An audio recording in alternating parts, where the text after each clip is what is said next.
Gracias, feliz sábado para todas y todos. Nos sentimos contentos de estar aquí. Ruby y Sebastián hoy están en la casa de su papi y están en un proceso de salud con el niño. Le están dando unas terapias para desarrollar el aparato psicomotor y por eso están allí, pero igual están en nuestros corazones en esta mañana, así que estamos contentos de estar aquí. Quiero aprovechar el tiempo de una vez. Hay un video que traje y quiero que presten mucha atención. El tema de esta mañana es un tema muy amplio, pero al mismo tiempo es un tema muy importante, está muy a la vanguardia en este momento. Y nosotros como cristianos no debemos vivir ajenos a esta situación. Así que vamos a mezclar la parte espiritual, el pan espiritual, con estas cápsulas de salud mental que vamos a dar en esta mañana. Un mandamiento para obedecer. Ese es el título. Así que adelante.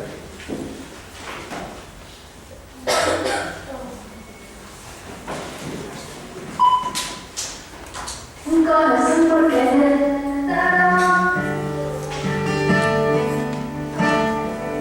Yo tenía un perro negro. Su nombre era Depresión. Cada vez que el perro aparecía, me sentía vacío y la vida parecía detenerse. Sin ninguna razón y en cualquier momento me sorprendía visitándome.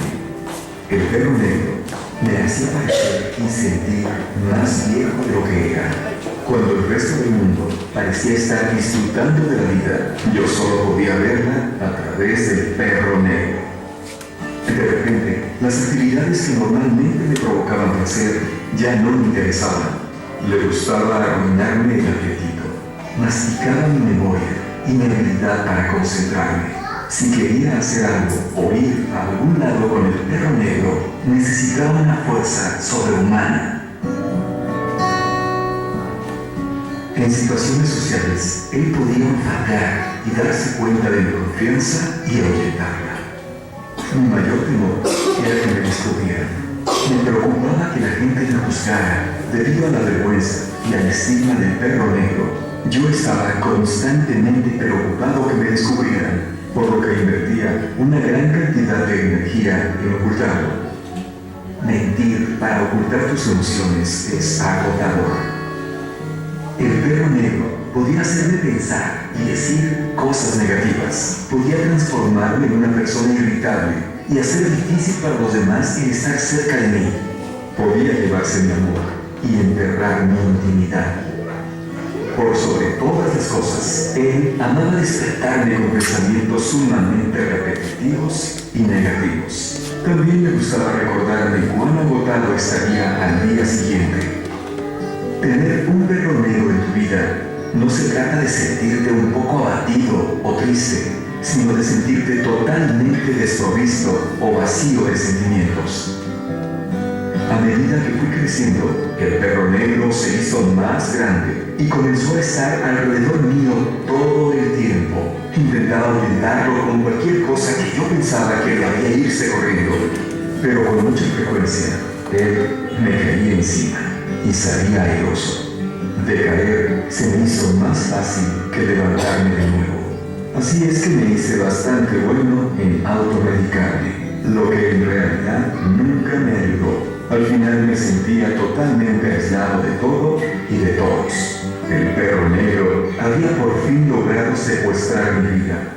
Cuando se pierde toda la alegría en la vida, uno comienza a preguntarse qué sentido tiene. Afortunadamente, ese fue el momento en que busqué ayuda profesional. Ese fue el primer paso hacia la recuperación y un importante punto de inflexión en mi vida. Aprendí que no importa quién seas, el perro negro afecta a millones y millones de personas. Es una cuestión que puede tocar a cualquiera. También aprendí que no existe una bala de plata o una píldora mágica. La medicación puede ayudar a algunos, mientras que otros pueden necesitar un enfoque completamente diferente. También aprendí que el ser emocionalmente genuino y auténtico con los que están cerca de ti puede ser un poderoso elemento de cambio. Lo más importante es que aprendí a no tener miedo del perro negro y hasta le enseñé algunos trucos nuevos por mi cuenta. Cuando más cansado y estresado estás, más alto ladra, por lo que es importante aprender a calmar y relajar tu mente. Está probado clínicamente que el ejercicio regular puede ser tan efectivo para tratar la depresión leve como los antidepresivos. Entonces, sal a pasear o a correr y deja atrás a la bestia. Lleva un diario sobre tus estados de ánimo. El anotar tus pensamientos en un papel puede ser catártico y a menudo ayuda a ver con más claridad. También mantén un registro de las cosas por las que debes estar agradecido. Lo más importante para recordar es que no importa cuán seria se ponga la situación, si tomas los pasos adecuados y hablas con la gente adecuada, los días del perro negro pasarán. No voy a decir que estoy agradecido al perro negro, pero él ha sido un maestro increíble. Me obligó a reconsiderar y simplificar mi vida. Aprendí que más que huir de los problemas, es mejor abrazarlos. El perro negro va a ser siempre parte de mi vida, pero ya no volverá a ser la bestia que era. Tenemos un acuerdo. A través del conocimiento, la paciencia, la disciplina y el amor, aprendí que se puede curar al peor perro negro. Si estás en dificultad, nunca tengas miedo de pedir ayuda. No hay absolutamente nada de qué avergonzarse. La única vergüenza es perderse en la vida. Si tienes depresión, pide ayuda, acéptala. Organización Mundial de la Salud. Un corazón por Querétaro, ni un suicidio más. Lo que pudieron escuchar aquí, ver, es un flagelo. 2017 ha sido diagnosticado como, o colocado como el año mundial de la depresión. Se trató bastante.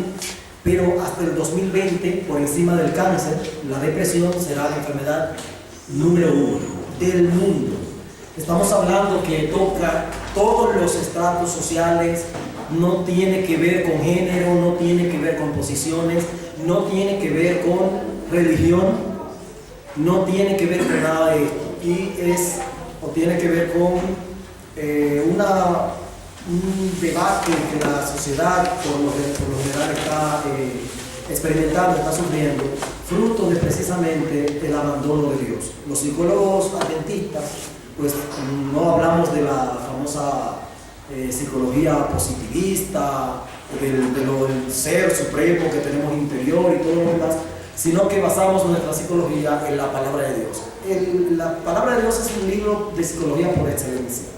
Hoy quiero hablar un poquito acerca de la salud mental versus qué remedio nos da la palabra de Dios para esto, en una historia que vamos a tratar. La Organización Mundial de la Salud define la salud como un bienestar, ¿no?, completo, integral del ser humano, llámese en lo espiritual, en lo físico, en lo emocional y en qué más, y en lo intelectual, en la parte intelectiva, en la parte cognitiva.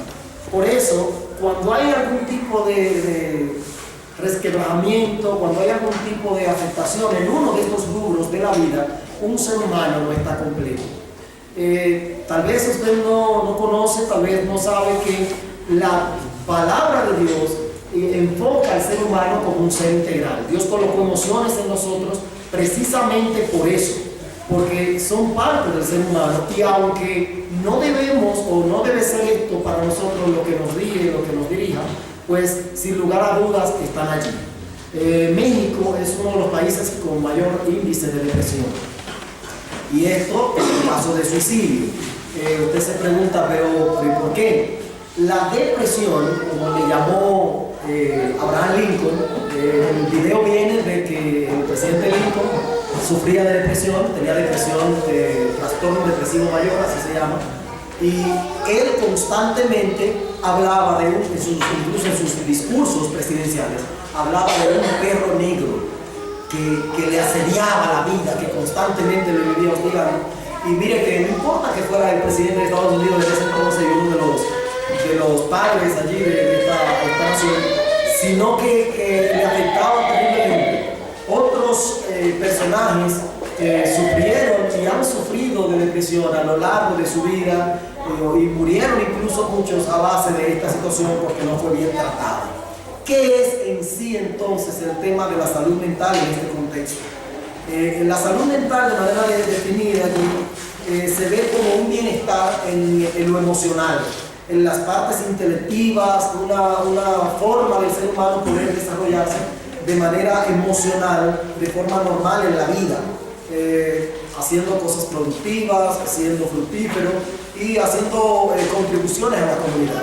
La Biblia da de forma enfática uno de los mejores remedios para el problema de la depresión. Y después que ustedes sepan que la depresión no es una sola, hay 7 tipos por lo menos de trastornos depresivos que van desde una depresión que puede durar 15 días como puede durar 2 años en el caso de la distimia, así se le llama. La depresión se define como la pérdida del placer y la falta de iniciativa, de anhelo en la vida por más de 15 días. Se escucha muy seguido, muy repetitivo en el argot popular decir estoy depre, y ya se ha hecho incluso como si fuera una verdad.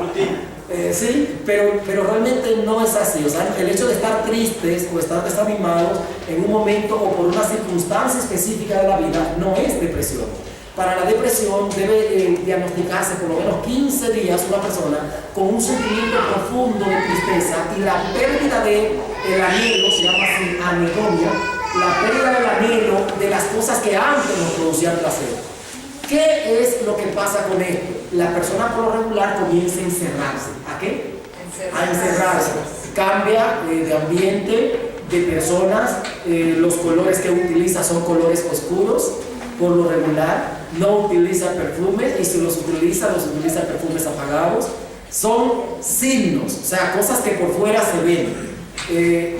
No siempre una persona porque presenta estos signos o alguno de estos signos significa que está depresivo, pero sí los síntomas se experimentan y estos dos son los principales, los que mencioné. Por eso cuando se habla acerca de esto, es bueno tomar en cuenta que primero, la depresión en el contexto de desconfianza en Dios es un exceso de pasado, de futuro. ¿Un exceso de qué? De futuro, como la ansiedad es un exceso de pasado. ¿Me doy a entender? La ansiedad es pensar mucho en qué, en el pasado. La depresión es pensar mucho, perdón, es al revés. La depresión es pensar mucho en el pasado.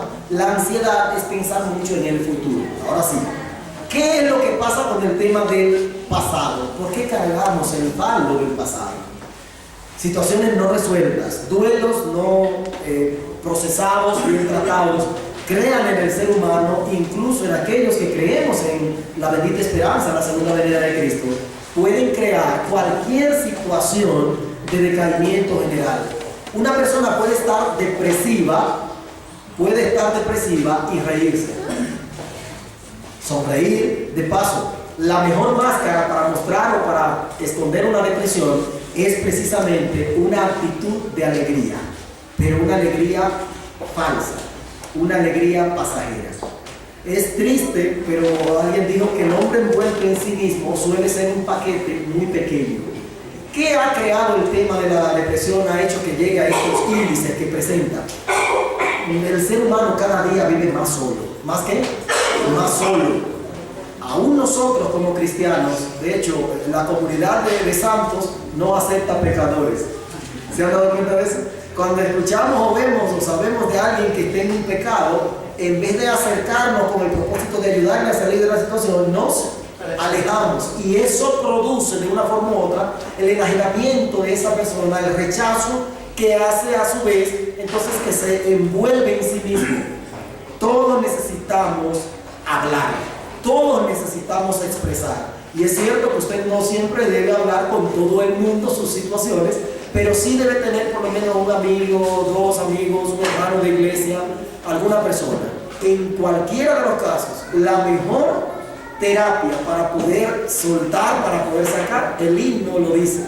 Cuando estés cansado y abatido, ¿qué cosa? Entonces hay que hablar, hay que decir, hay que externar, porque es la manera de poder soltar. Los síntomas de depresión son muchos. fatiga o la pérdida de energía, como se le llama, problemas para dormir, el problema de la bulimia o la anorexia.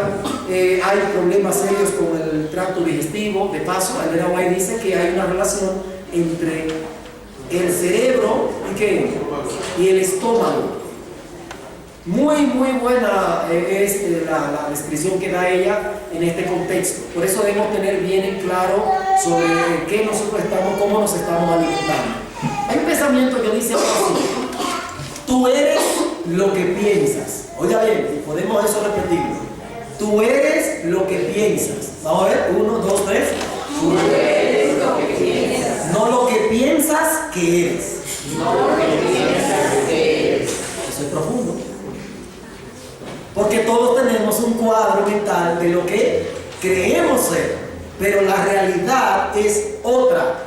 ¿Cómo podemos congeniar lo que pensamos con lo que somos? Viviendo una vida de transparencia, viviendo una vida de diafanidad, viviendo una vida de pulcritud. Cuando nosotros hacemos el bien a otros, ¿no? Ese bien que hacemos a otros es devuelto a nosotros, mas no siempre por la persona a quien le hacemos el bien. La mejor terapia para una persona salir de esta situación, no importa cuál tipo de depresión sea, salir es precisamente enfocarse en otros y no enfocarse en uno mismo. Pensando en eso, entonces, vamos a ver en esta mañana qué dice Jesús en ese contexto. El capítulo 10 del libro de Lucas, ¿quién mejor que él para hablar acerca de eso? Cita una de las historias, fue una historia porque ocurrió, fue real, no fue una parábola, una de las historias más lindas de Cristo. Cuando Jesús citó esta parábola, estaba en un viaje, el segundo viaje a Jerusalén. Jesús hizo unos 4 viajes a Jerusalén. Estaba en el segundo viaje a Jerusalén, y es interesante porque allí iba con sus discípulos para acá y para allá. Uno de los tips para uno mantener una salud mental óptima es tener una fuerte relación social. Cuando una persona tiene madurez social, tiene la capacidad de poder estar en un ambiente, en un círculo. Para nosotros los adventistas es bueno, por ejemplo, cada sábado nos reunimos y nos relacionamos. A veces en el mismo trabajo, usted y yo no tenemos relaciones cordiales porque vamos a cumplir un objetivo. No tenemos un compañero, una compañera de trabajo, de pronto tenemos una que otra situación. Me sorprende en el metro porque van todos calladitos así, solo que la gente va inmerso en el celular, metido allí en el celular, que bueno, si uno no escucha por lo menos la persona respirar, diría que está muerto, porque están así embelesados allí en el celular. Qué diferente si llevaran un libro, ¿no? Imagínense el metro lleno de personas leyendo ahí el metro, ¿no? Aprovechando ahí esas estaciones, ¿no? Sabe que es una de las cosas que crea ese ensimismamiento, o sea, se lleva a sí mismo el ser humano y se encierra, y eso crea que el ser humano entonces se sienta inútil. Cuando nosotros servimos a otros, ese servicio nos hace sentir útiles y nos coloca en la sociedad como entes productivos, como entes proactivos. El capítulo 10 del libro de Lucas relata la historia de Jesús allí de un intérprete de la ley. A partir del versículo 25 vamos a ver allí. Lucas es el segundo grupo o el segundo volumen de una enciclopedia que escribió el médico Lucas. El primero es el segundo es Hechos de los Apóstoles, escribió estos 2 libros, y este evangelio, por eso los 4 se llaman así. El evangelio según significa de acuerdo a como él lo percibió. Cada escritor bíblico, en el caso de los evangelistas, veían a Jesús desde una óptica, desde una perspectiva diferente. Por ejemplo, Mateo lo vio como aquel que sería o que vendría como el Mesías para el pueblo. Marcos lo vio como el gran obrador de milagros. Lucas lo vio como el gran médico, porque él era médico. Y Juan lo vio como el verbo de Dios, como aquella palabra que venía de esperanza para el pueblo especial y el mundo. es bueno notar que Lucas, algunos dicen, pero bueno, pero ¿cuál sería la especialidad de Lucas?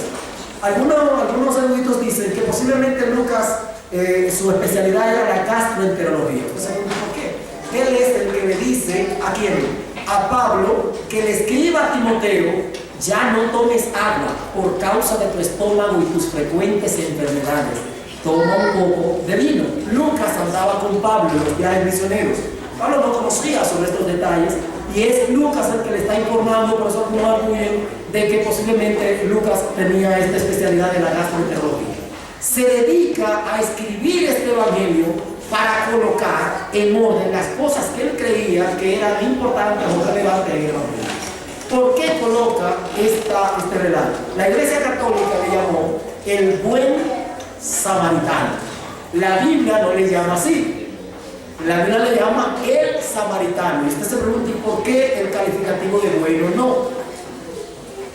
¿Por qué no? Porque recuerde que aunque Lucas era griego, tenía relación judía, era hijo de padre griego con madre judía.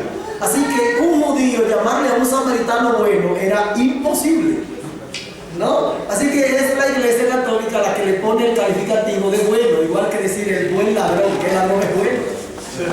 ¿Ah? Es para diferenciar allí. Así que cuando uno va allí al relato, en el capítulo 20, versículo 25 del capítulo 10, dice un intérprete. La expresión griega es un conocedor de la ley, un legista. Un intérprete de la ley se levantó y dijo para probarlo. ¿Por qué dice se levantó? La expresión se levantó es porque los maestros enseñaban antes, en tiempos de Jesús, los judíos enseñaban, los maestros enseñaban sentados. ¿Hay algún maestro ahí? ¿Hay algún maestro? ¿Sí? ¿Le gustaría enseñar sentado? Así que era la forma de enseñar, y las personas se sentaban en el suelo y el maestro se sentaba sobre un banco, el cual se llamaba el banco catedrático, ¿no? Jesús habla acerca de esto, la cátedra de Moisés y todo lo demás. Así que este maestro, entendiendo que lo que Cristo estaba hablando acerca de el regocijo que da las ciudades de Corazín y de Bethsaida, la visión de los 70, Jesús está hablando del evangelismo. Este maestro ve que en Jesús la gente encuentra esperanza, que en Jesús socialmente la gente se siente amada, aceptada. Y esto hace que el maestro, con una necesidad personal, ¿una necesidad cómo? Personal. ¿Se ha dado cuenta que las necesidades nuestras las proyectamos en los demás? Pastor, ¿de qué usted está hablando? ¿Ya conoció a los niños? Los niños son los mejores psicólogos y tienen razón al decir, a razonar esto. Cuando un niño tiene una necesidad, él expone esa necesidad, se llama así, ¿no? Proyección se llama. Proyecta esa necesidad en la madre. ¿Tú tienes hambre, mami? ¿Quién es que tiene hambre? Mami, ¿tienes miedo? ¿Quién tiene miedo? Pues también ocurre con nosotros los adultos, solo que nosotros sabemos disimularlo más. Nosotros lo disimulamos un poco más.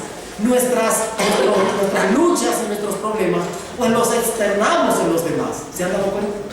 Culpabilizamos a veces a los demás de no hacer cosas que somos nosotros los que realmente no las hacemos. El maestro de la ley está diciéndole, mira, maestro, porque le da el calificativo al escucharle, maestro, haciendo qué cosa heredaré la vida eterna. Esa pregunta no fue la primera que le hicieron a Jesús de esa índole. ¿Quién más le preguntó a Jesús así? El joven rico, que también era un doctor en la ley. Interesantemente, los rabinos creían que le tocaba por herencia la felicidad y la patria eterna. Que le tocaba por herencia sucesiva, le tocaba la vida eterna. Y al escuchar a Jesús hablar acerca de la visión y el reino y de su Padre, de que se regocija, pues él ahora menciona, le pregunta a Jesús, para probarlo, le pregunta, mira, ¿qué cosa yo debo hacer? La palabra hacer y la palabra vida eterna es una unión bien peligrosa en el ser humano. De paso, nos han enseñado de una forma u otra, nos han enseñado que todo lo que nos hacen no podemos dar solo las gracias o meramente las gracias, que algo debemos. ¿Se han dado cuenta? Si alguien nos ayuda, por ejemplo, o nos hace un favor, nosotros le decimos cuando llega a la casa a esa persona, pero pase para que aunque sea se tome. ¿Qué es lo que queremos hacer? En alguna forma retribuir eso que se nos ha hecho de ser menor grado. Y el ser humano no le gusta quedarse con deuda. Y la salvación es una deuda. ¿Es una qué? Deuda. Es una deuda. Alguien pagó, pero ahora usted, que era el que debía, ¿cómo está? En deuda. Seguimos en deuda. La diferencia es que ahora usted ya no le debe al pecado, sino que ahora le debe ¿a quién? A Cristo. Pasa de ser un esclavo de la deuda del pecado a ser un siervo ¿de quién? De Cristo. Es consolada la razón que el apóstol Pablo diga que el que presta, el que toma prestado, se hace ¿qué? Siervo del que le prestó. Muy básico, dice eso en la Biblia. Este hombre ahora está mirando a Jesús como alguien que puede interpretar la ley. Haciendo, ¿qué cosa? ¿Qué debo hacer? Él le dijo, versículo 26, ¿qué está escrito en la ley? Wow. Jesús devuelve el asunto para él porque él conocía la ley. ¿Quién? El intérprete de la ley. Y entonces le dice, ¿cómo lees? Aquel respondiendo dijo, versículo 27, amarás al Señor tu Dios. Pastor, ¿pero qué tiene que ver esto con la depresión, con la salud mental? Ya lo va a ver ahí. Amarás al Señor, ¿tú quién? Tu Dios. Ayúdenme. Ahí aparecen los todos de la Biblia. Con todo tu corazón. Cuando la Biblia habla de corazón, se refiere a qué? ¿A qué? Al asiento de los pensamientos. De hecho, la palabra mente la mente no es un órgano. ¿Bien? No es un órgano, no tenemos una mente. Hacemos mente. ¿Se entendió lo que estamos diciendo? Sí. El cerebro, y con todo su sistema nervioso central, es el órgano, ¿bien? Pero la mente es el trabajo del cerebro. Por eso cuando se nos olvida algo, decimos, estoy dándole mente. Estoy haciendo memoria, estoy poniendo el cerebro a trabajar. ¿Bien? La palabra mente es la expresión, así se dice, para psique, de donde viene la palabra psicología. Así, PS o psicología, se dice ya, se acepta, para referirse a alma, que es el conjunto del ser humano, el cuerpo y el espíritu. Ese conjunto es el alma. Interesantemente es que ahora está diciendo que debemos amar a Dios con todo nuestro corazón, con todo nuestro trabajo del cerebro. Y después entonces dice, con todo nuestro ser o nuestra alma, ¿no? Y entonces ahora aparece otra dimensión más del ser humano, con todas nuestras fuerzas. Entonces ¿a dónde se identificaría allí? ¿Qué identifica fuerzas? Lo físico. Con todas nuestras fuerzas. Miren cómo va, desde arriba hasta abajo. ¿Por qué? Miren lo que dice después. Y con toda tu mente. Y entonces dice algo extraño. Y a tu prójimo. El intérprete de la ley no tenía ningún tipo de problema con la primera parte de este enunciado. Él conocía muy bien qué era amar a Dios de manera integral. Cuando vienes a la iglesia, estás amando a Dios con el cuerpo porque tienes que trasladarte hasta aquí. Cuando asientes a leer la Biblia, a cantar himnos a Dios, estás amando a Dios ¿con qué?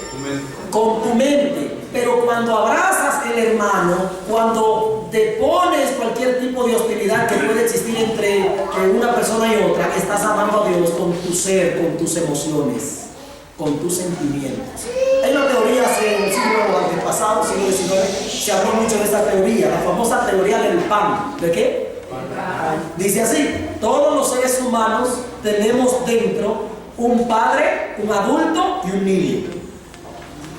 Por eso se llama pan. Y describe que el padre es la sobreprotección. Todos nosotros vivimos, de paso, los que se suicidan nunca han dejado de encontrarse a una persona que se suicide, ¿no? O que se ahorque sin la mano en el cuello. Siempre mueren con la mano. ¿Por qué? porque hay un instinto de supervivencia que dice que hay una amenaza a la vida. Entonces, ese padre es la sobreprotección. El adulto es la razón. ¿Es qué? La razón. Lo que debo hacer porque debo hacerlo.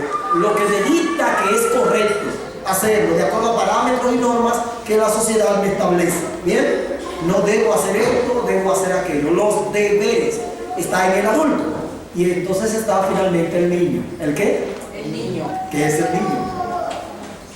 Los sentimientos. Pastor, pero ¿y eso funciona aún así en la iglesia? Sí. Cuando nosotros venimos aquí, venimos a la iglesia, nos protegemos, venimos bien abrigados y demás, porque nos puede dar gripa o tenemos cualquier tipo de situación de salud. Igual venimos bien elegantes, nos sentamos en la iglesia y buscamos estar o sentirnos cómodos, seguros.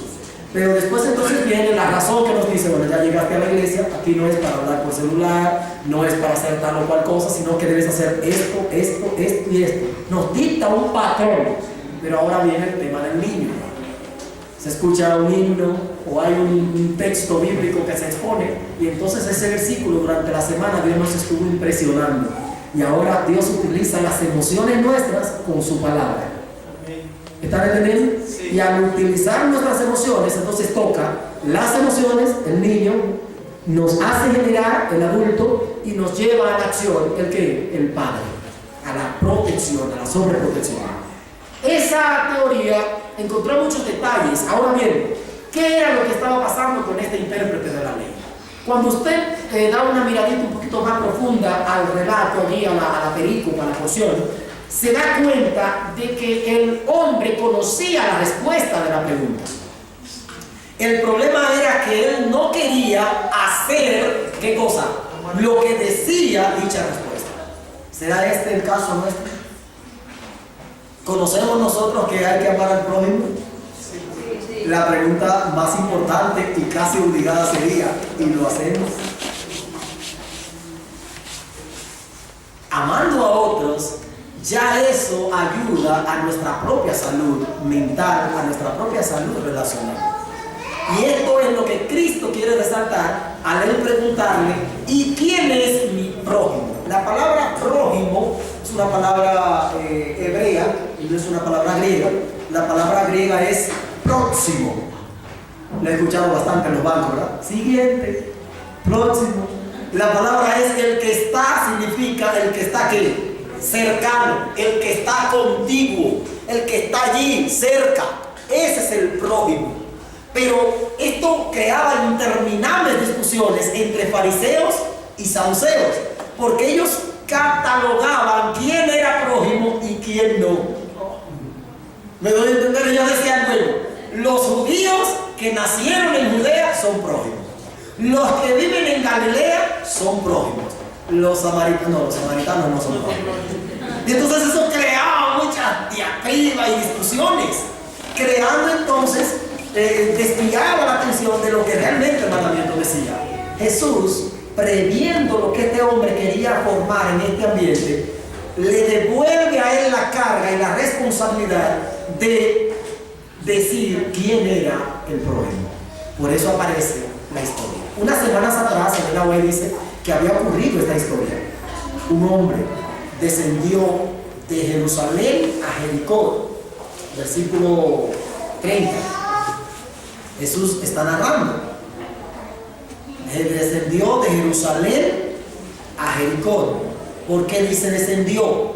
1000 metros, caminaba 30 kilómetros aproximadamente rumbo hacia abajo, en picada hacia abajo, desde Jerusalén, que quedaba en una parte alta. De paso, Jerusalén siempre quedaba en un montículo, no en una parte alta, por eso se le llamaba la ciudad del Altísimo, del altar, del lugar alto. Y es interesante que descendía de Jerusalén, allí estaba el templo, a Jericó. Jericó era la ciudad élite, como le llamaríamos aquí, una ciudad élite. ¿Ciudad de México? ¿Aquí? ¿No? Es bastante grande, ¿no? Jericó era la ciudad élite, vivían 3 tipos de personas. Número 1, vivían los sacerdotes, especialmente fariseos y saduceos, que eran más ricos incluso que los saduceos, que los fariseos. Vivían también los publicanos. ¿Recuerdan a Saqueo? Jericó. vivían los publicanos y también vivían las rameras. Y usted dice, ¿por qué las prostitutas vivían en Jericó? Aparte de que era el lugar donde la economía estaba mucho mejor, era la ciudad de las palmeras, como se le llama, y por ende una costa, había turismo, y el turismo atrae personas, y las personas, ¿entiende ahora? Pero la gente buscaba este lugar como un lugar paradisíaco para estar. Jesús utiliza la parábola porque ocurrió, el relato porque ocurrió así. Dice que descendía de Jerusalén a Jericó. Jericó es una representación del mundo. Jerusalén es una representación ¿de qué? Del cielo. De Jerusalén a Jericó. Y cayó ese hombre en manos de ladrones, los cuales lo despojaron, lo hirieron y qué cosa, y se fueron, dejándolo muerto entero. ¿Cómo lo dejaron? Medio muerto. ¿Cómo lo dejaron? Moribundo. ¿Cierto? El estado de depresión puede llevar a una persona a sentirse o a estar moribunda. ¿Sabe usted eso?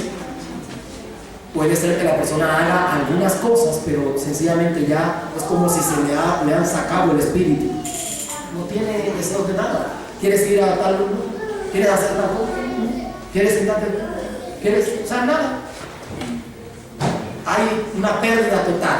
Aquí dice, aconteció que descendió, también descendió, ¿cierto?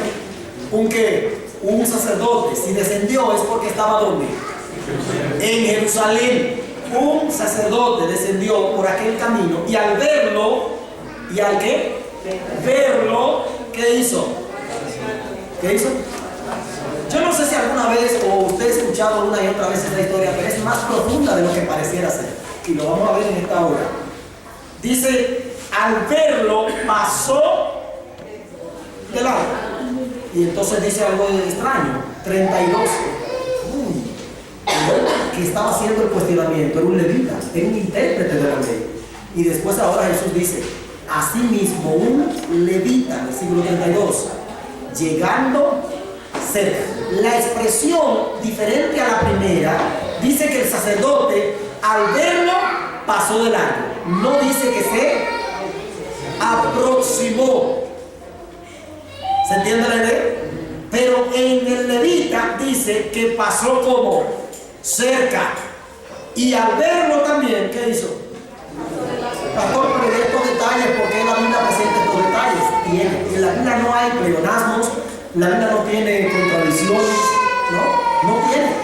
¿Por qué menciona esto?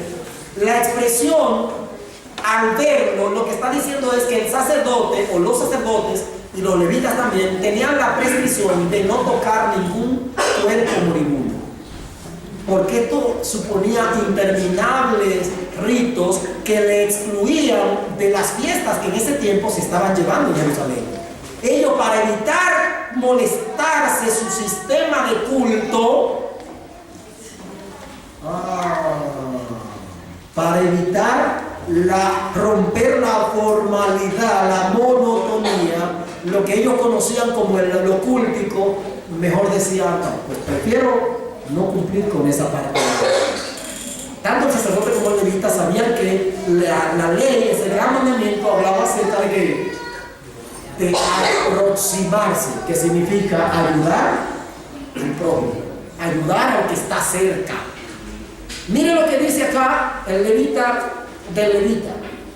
El levita pasó cerca, quiso intentar cumplir la ley, pero al verlo se fue y pasó también como de largo. El versículo ahora que nos ocupa introduce un cambio totalmente diferente. Mire lo que dice 33. Pero no obstante, sin embargo, ese pero está ahí no porque sí. Y yo quiero que presten mucha atención esta mañana, aún los jóvenes, porque voy a hablar un poquito de estos detalles. Dice pero porque va a cambiar de lo que antes habíamos visto a lo que ahora se está mirando. Pero no obstante, sin embargo, dice un samaritano. ¿Quiénes eran los samaritanos a partir del 722 antes de Cristo? Cuando regresaron del exilio, los samaritanos pidieron que los judíos le permitieran construir el templo. Ellos querían también ser parte de ese equipo. Los judíos le dijeron, para ustedes construir el templo, reconstruir las murallas del templo, ustedes necesitan dejar los ídolos y dejar las mujeres con que ustedes se casaron en Babilonia. Los samaritanos dijeron, no podemos, somos judíos, pero no. Entonces, ¿qué pasó con este pueblo? Los samaritanos se resintieron y se fueron del culto de Jerusalén y hicieron en el monte Gerizim un templo. ¿Recuerdan la mujer samaritana? Sí. Por eso ella le dice a Jesús, los padres de ustedes dicen que hay que adorar en Jerusalén y nosotros decimos que aquí en Gerizim. ¿A dónde por fin se va a adorar? Había una división. Un samaritano se creía que tenía o estaba endemoniado porque no seguía la ley como los fariseos y los escribas. De hecho, a Jesús, cuando los fariseos querían molestarle y cuando querían señalar a Jesús, decían, no decimos que eres samaritano y que tienes demonios. Porque el verso samaritano era un asunto, o sea, no era una designación de un país. No. Era como decir algo bajo. Tan fuerte era que los fariseos no mezclaban en su lista de los peores pecadores, no mezclaban a los samaritanos en el grupo de los pecadores, sino que decían samaritanos y pecadores, publicanos y pecadores. ¿Será que los publicanos no eran pecadores? ¿Están entendiendo? O sea, ellos consideraban que eran más que pecadores, eran peores que los pecadores. Por eso Jesús contrasta este hombre que aparentemente era peor que los anteriores, pero que hizo lo correcto. Pero un samaritano, versículo 33, mire, la expresión no dice que venía. ¿Va leyendo conmigo? ¿Me sigue el texto? Sí. Pero un samaritano, ¿qué cosa dice? Que iba de camino. ¿A dónde iba? ¿A dónde iba el samaritano? Iba al cielo. ¿Dónde estaba? Para pasar de Jerusalén a Samaria había que pasar ese estrecho de 30 kilómetros. Y es interesante notar el hecho de que los samaritanos no pasaban por este camino. ¿Recuerdan a Jesús? Cuando los discípulos le dicen, maestro, no vamos a pasar por aquí por Samaria. Jesús dice, sí, se me hace necesario. Necesario eran 11 kilómetros. Él podía irse por un lugar que le fuera más cercano. Pero la necesidad de Cristo siempre fue su misión, la salvación. Así que había una mujer allí en el pozo que salvar. Por eso se le hizo necesario. Cuando vemos necesidades, ¿cómo nosotros nos mostramos? Y especialmente esas necesidades emocionales. Saben, vivimos tan solos y a veces estamos envueltos en tantas multitudes, el trabajo, la familia y demás. Es difícil. A veces me da un poco de temor porque de pronto veo, especialmente para Navidad, veo muchas familias que se reúnen, ¿se han dado cuenta? Vienen desde diferentes provincias, se reúnen y todos una vez en la mesa allí, cada cual se dedica a su seguridad. Viajan 6 horas para... ¿Sí o no? Sí. ¿Vieron qué pasa ya con los niños, los chicos? Los adolescentes igual, o sea, hoy día de pronto los padres quieren conversar, hablar con ellos y ellos están inmersos en que, porque la tecnología acerca a los que están lejos y aleja a los que están cerca. ¿No? No se envuelve. Papá, esposo, quiere que destruya una relación rápida. Céntrese en las redes sociales o en la tecnología mientras es el tiempo de compartir. Está destruyendo la vida emocional de una persona. Está diciendo, me interesan más los que no conozco dentro aquí que los que están fuera, que están presentes. Y es duro, es difícil eso. Todo eso, como una olla de presión, se va acumulando, esos desplantes, esas tristezas, esas emociones no resueltas, no mencionadas. Hay personas que me dicen, pastor, pero y hay que entonces expresar, hay que externar. Cuando usted esté molesto, por favor, si es el momento y piensa que lo que va a decir no es bueno, No hable, pero dígalo. En algún momento expréselo, no se quede con eso. Destruye páncreas, riñones, hígado. La mayoría de los cánceres no vienen por situaciones de comida nada más, vienen por nuestras emociones. ¿Sabiste eso? Las emociones y las enfermedades somáticas hoy día tienen o cobran más vidas que las enfermedades fisiológicas o patológicas. Porque los seres humanos de por sí vivimos con el espíritu enfermo. De paso, si usted pudiera traducir este versículo, sería magnífico de esta manera. El corazón alegre, así dice el proverbio, ¿cómo le dice? Constituye un buen remedio. Por favor, no sea tan bíblico. ¿Me permite hacer una interpolación allí, una paráfrasis de este versículo? Mas el espíritu triste da osteoporosis. Eso es lo que está diciendo, pues. O sea, no estoy faltando al texto, ¿sí o no? Sí. El espíritu triste seca los huesos, los vuelve porosos, los vuelve fofos, sin fuerza. De paso, cuando un niño está recién nacido, los médicos siempre dicen: abrace a los niños, manténgase siempre alejada y cerca de ellos y demás. Los niños que reciben mayor amor, mayor afecto, por lo regular, son psicológicamente más activos, se desarrollan más y tienen un desarrollo psicoafectivo mucho más avanzado que los niños que dejamos. No lo toque nadie. No. ¿Sabía eso? Igual necesitamos eso. Vamos a hacer un ejercicio así bien rapidito acá en la iglesia. Sí, un ejercicio. Por favor, reciba 2 abrazos de personas diferentes en esta hora. Le voy a pedir que se intercambien en bancas y reciba un abrazo, así sencillo. No eso de lejos, así. Un abrazo, ¿verdad? Hermano, dígale a su hermana, feliz sábado. Diga, eso es bueno. A veces llegamos a la iglesia y nos abrazamos. Y así nos vamos. Secos, ¿no? Como el valle de Lisboa. Así es. Así es.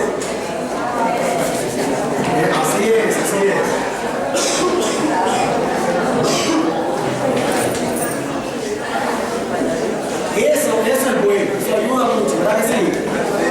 Que nadie, por favor, se quede sin recibir abrazo. Que alguien le abrace o usted abrace a alguien. No se quede sin recibir abrazo, no se cagó su mano. Eso es terapéutico.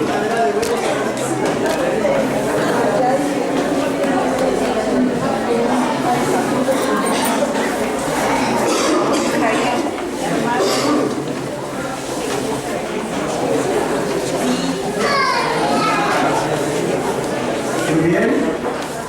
¿Cómo se siente ahora? ¿Verdad que se siente mejor? Se siente mejor, ¿verdad que sí? Nosotros necesitamos hacer eso diariamente. Hay un ejercicio acerca del afecto. Dice que un ser humano necesita 5 abrazos por lo menos diariamente. 5 abrazos diarios por lo menos. Porque es que estamos como tan enajenados, tan distantes, y eso de pronto nos seca por dentro. Nos da osteoporosis emocional. Nos seca. Padres, abracen sus hijos. Ay, pastor, es que está grande ya. Ahí es cuando deberías abrazarlo más. Hijos, abracen sus padres. Ay, pastor, es que me da como pena, ¿verdad? Abracen. Esposos, abracen sus esposas. Esposas, abracen sus esposos. Necesitamos constantemente esa salud emocional y compartirla con otros. Aquí está diciendo que el samaritano no solamente hizo un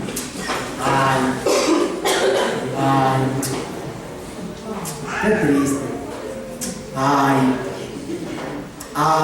no, ya no había, no solo se encogió de hombros. El relato dice que el verdadero amor y el principio de la ley es el amor. Por eso comienza con amarás, los dos. Amarás a Dios, amarás al prójimo. Cuando usted dice amar a Dios y después que amar a quién, al prójimo, ¿qué se forma? Amar a Dios y amar al prójimo, ¿qué se forma? Una cruz. ¿Entiende ahora por qué el Calvario? Es la mejor expresión de amor. Cristo amó al Padre y amó al ser humano. Amén. Por eso murió en la cruz. Por eso murió en la cruz. Murió con los brazos abiertos para que no nos quedemos con los brazos cruzados. ¿Se ha dado cuenta? Vivimos con los brazos cruzados. Ay, ¿qué tengo que hacer? No voy a hacer nada. ¿Quién me necesitará? Pero así, con los brazos así. ¿Se ha escuchado en la mecedora de la casa el sábado en la tarde o en la semana diciendo, voy Señor, voy Señor? Durmiendo ahí. ¿A dónde va? Si va al sueño. Tiene que ser con ánimo ahí, ¿no? Con esperanza. La misión de Cristo es la misión nuestra. Fue una misión dejada por Jesús. Es un mandamiento que debemos obedecer. El amor no es una opción. No es uno de las cualidades o de los detalles que debemos ver si alcanzamos. Es un mandamiento. Y como mandamiento debemos cumplirlo. Dios lo ejemplificó en esta parábola, en la persona de Jesús. Usted ve que dice que el samaritano, versículo 33, que iba de camino, al verlo, número 1, contacto visual, fue movido a misericordia. Las emociones. ¿Con qué se salva un ser humano? ¿Con qué se ayuda a un ser humano? Con una paz, con todo lo que nosotros somos. Con nuestra mente, con nuestro cuerpo y con qué? Y con nuestras emociones. ¿Bien? Dice, fue movido a misericordia. La palabra es, se le movieron las entrañas, sintió compasión. Y entonces después dice que esa compasión lo llevó a la acción. Cristo es el ministro de misericordia. De paso, el trono de Dios, la gente pareciera como tener más intriga de conocer el trono de Dios, si es de oro, si está enchapado en qué. La Biblia dice, justicia y juicio y misericordia son el cimiento de tu trono. Dios se sienta sobre la misericordia. Había una tapa en el santuario, se llamaba la tapa de la misericordia. El publicano ese día llega al templo, no sabe qué decir, sabe que es culpable, se siente indigno ante Dios, pero aún así se acerca a Dios y de una forma especial, mirando allí el fariseo que ora consigo mismo y hace un currículum vitae, ¿no? De lo que él hacía. Doy diezmo, ayuno 2 veces a la semana, hago obra misionera y todo lo demás, ¿no? ¿Oraba con qué? Consigo mismo. Ese es el cuadro de un futuro depresivo. Vivir envuelto en sí mismo. El publicano dice que no queriendo ni siquiera alzar los ojos al cielo en el templo, se golpeaba el pecho y decía a sí mismo, Dios, sé propicio. Ahí viene la palabra. De propiciatorio. La tapa que estaba guardando, que estaba cubriendo el que la ley. ¿Estaba cubriendo qué? La ley. La ley, ¿y qué más? La vara de Aarón. ¿Y qué más? Y el maná. ¿Usted sabe qué significa eso? Sí. Que por encima de la ley de Dios está la misericordia de Dios. Amén. Amén. Usted, eso es profundo, ¿no?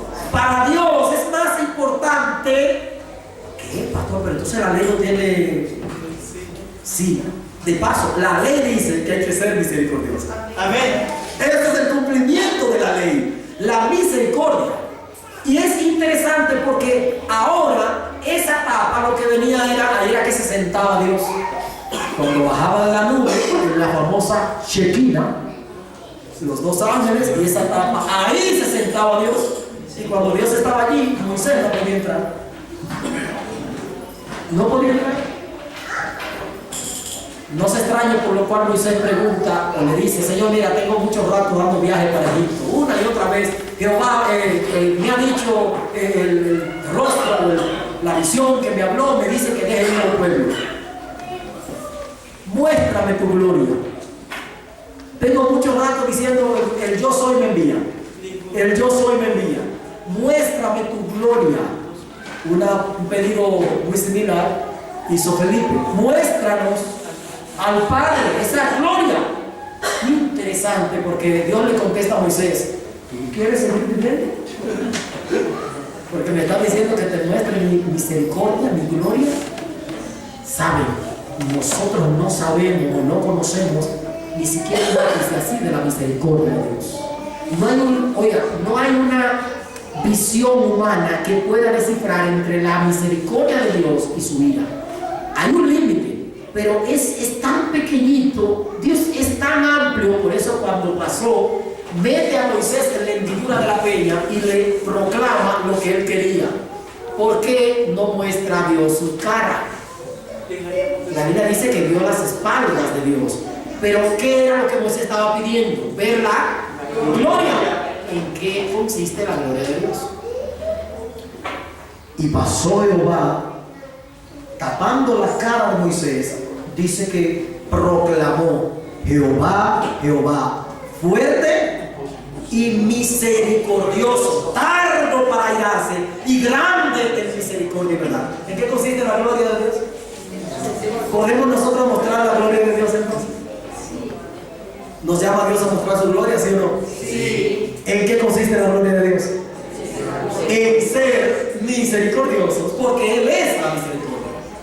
Aquí está diciendo que ese samaritano, lleno de misericordia, acercándose, ¿cómo dicen? De lejos. ¿Cómo dicen? Se acercó a Si él. quieres ayudar a alguien, tienes que acercarte. Los divorcios comienzan por distancias emocionales. ¿Distancias cómo?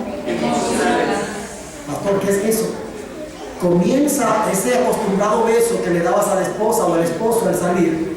Deja de hacer eso, vuélvase eso un hábito y se creará o se irá creando una distancia emocional, y esa distancia emocional llevará a una distancia física.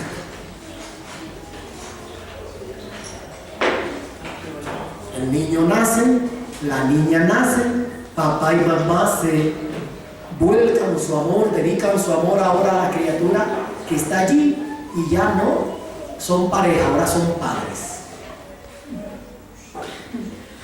El Señor está hablando con alguien esta mañana.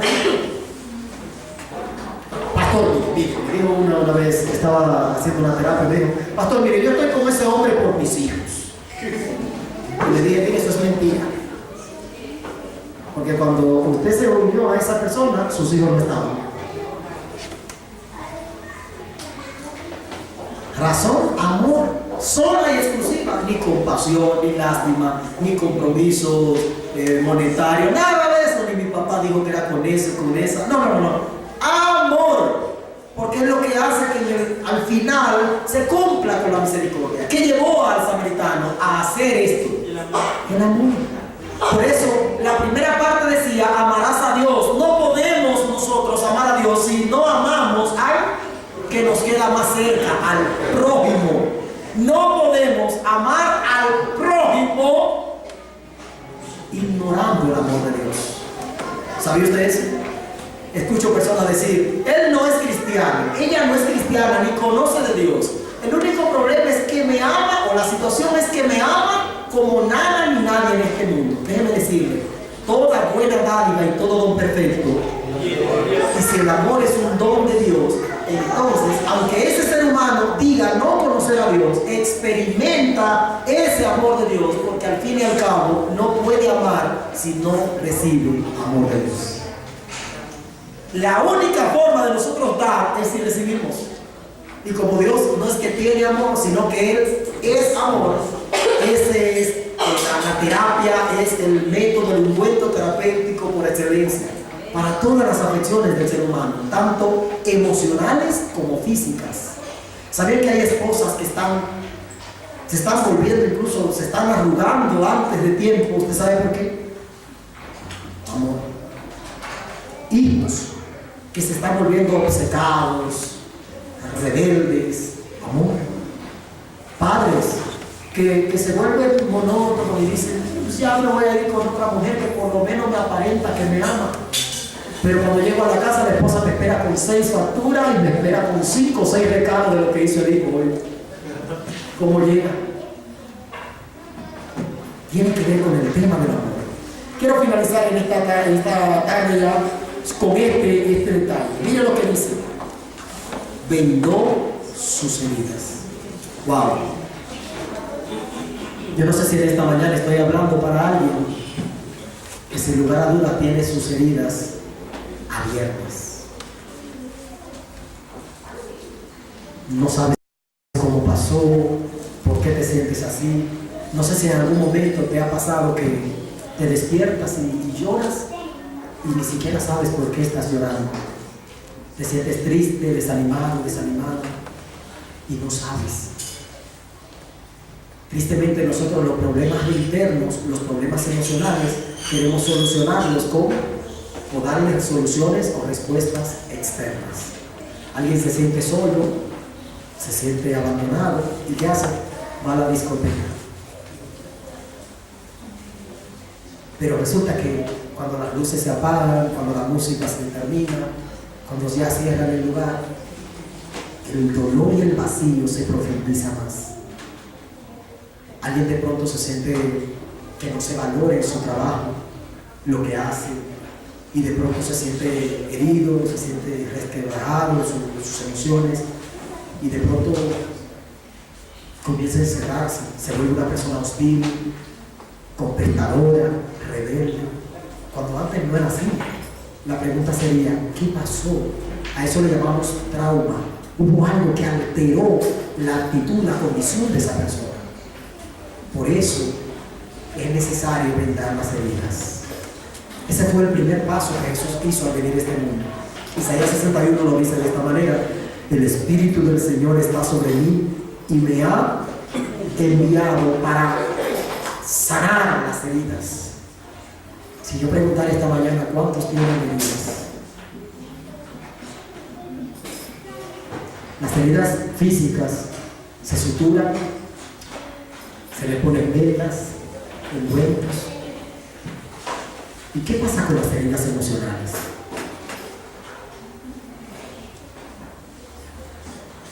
Voy a decir este pensamiento, es bien profundo y bien delicado.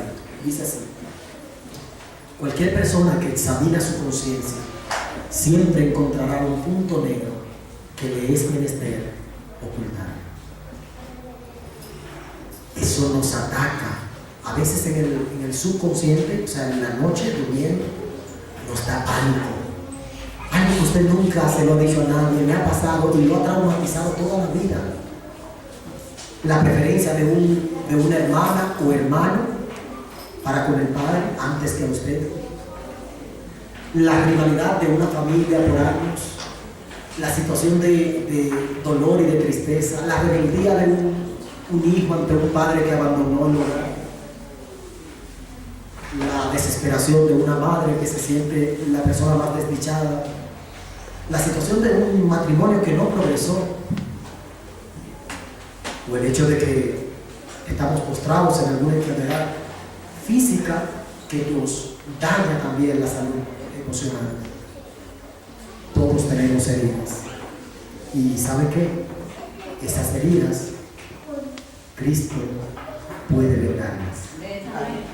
Esa era la noticia más maravillosa que alguna vez me he encontrado. No tienes que ensimismarte con tu dolor. No tienes que sentir que de pronto no le importas a nadie. ¿Saben por qué las redes sociales tienen tanto éxito? Porque hay tanta gente sola. Por eso, y la gente prefiere ir y enredarse, porque es una red, enredarse socialmente a distancia, porque no tienen la capacidad de fortalecer los vínculos que están cerca. ¿Se han dado cuenta que duramos 1 o 2 horas en redes sociales sin ningún problema?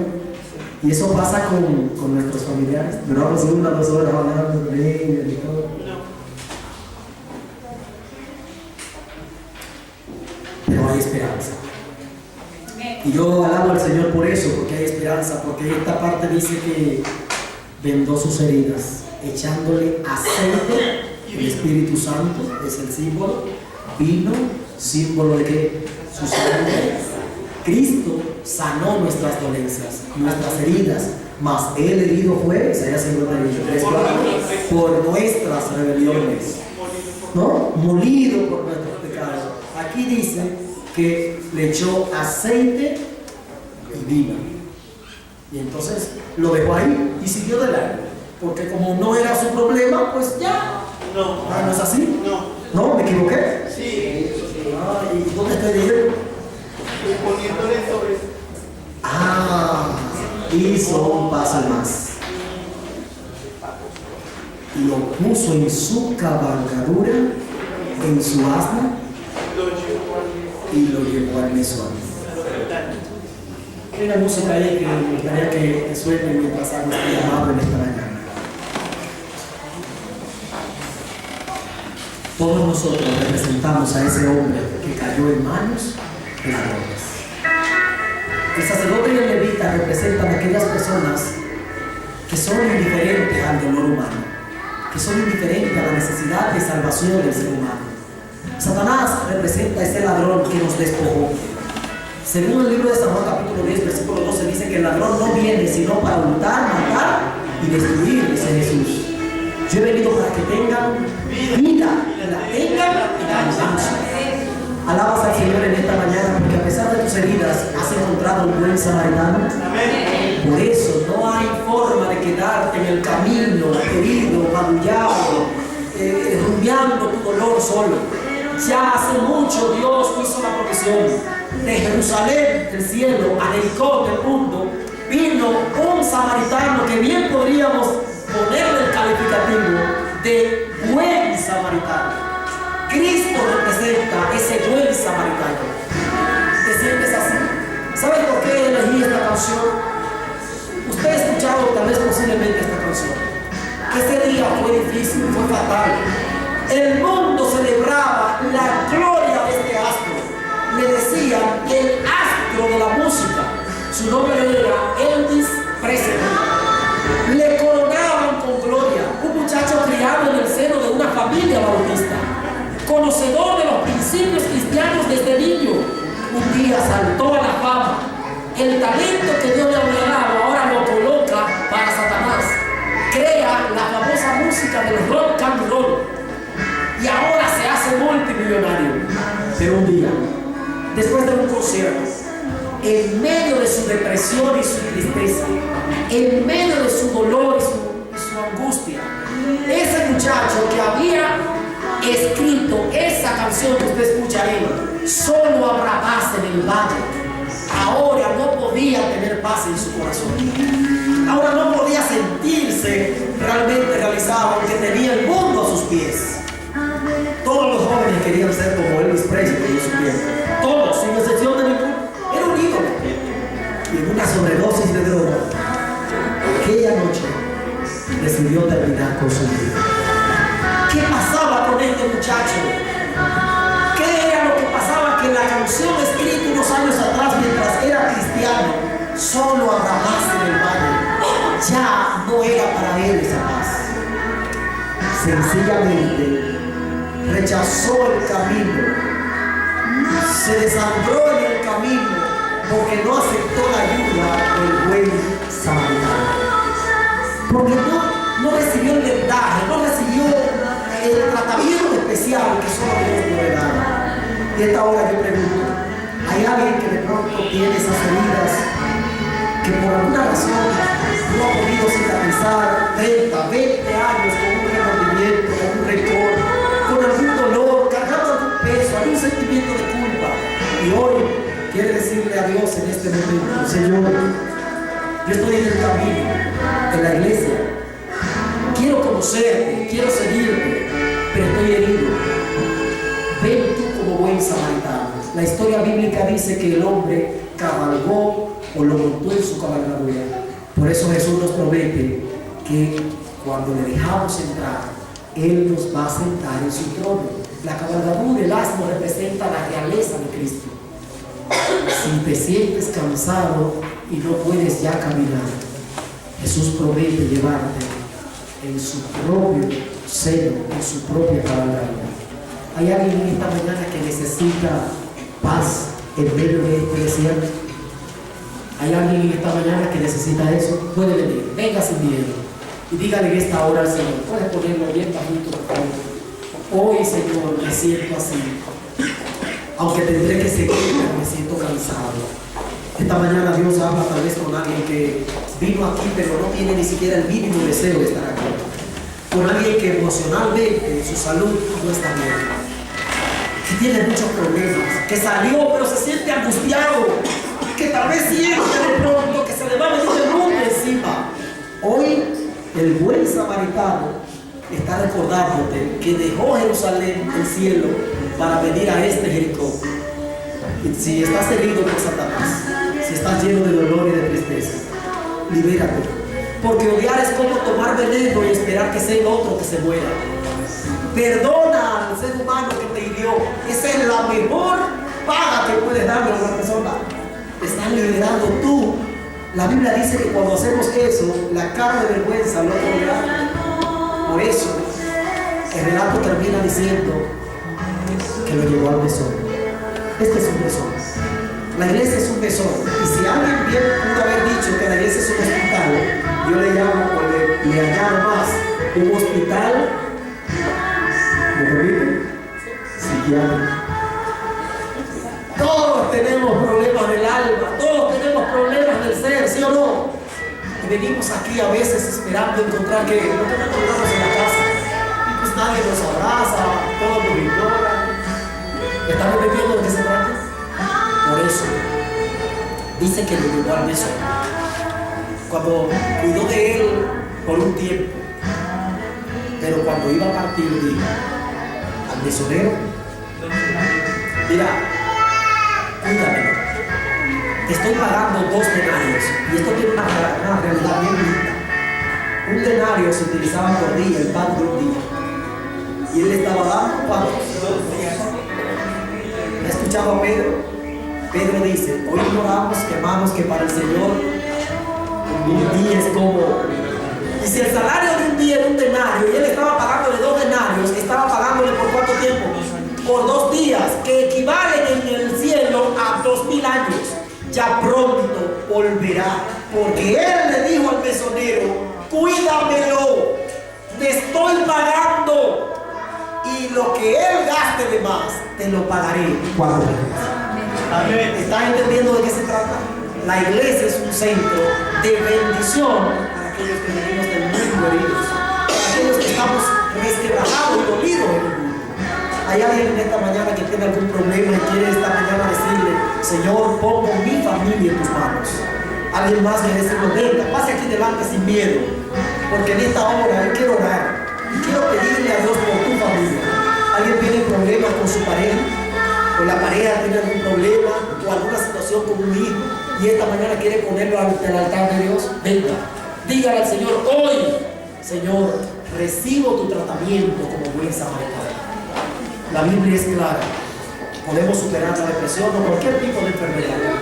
Amado, tercera de Juan 2. Yo deseo, dice Dios, que tú seas prosperado en cuantas cosas, en algunas cosas, y que tengas, ¿qué cosa? Salud, así como va prosperando tu alma. Yo quiero orar en este momento y quiero pedir por estas familias, parejas, hermanos, aún esos ancianitos ya que se sienten solos, se sienten abandonados, se sienten tristes, sienten que ya nadie les toma en cuenta. Todos tenemos esa herida, ¿no? Así que por eso quiero orar en esta hora.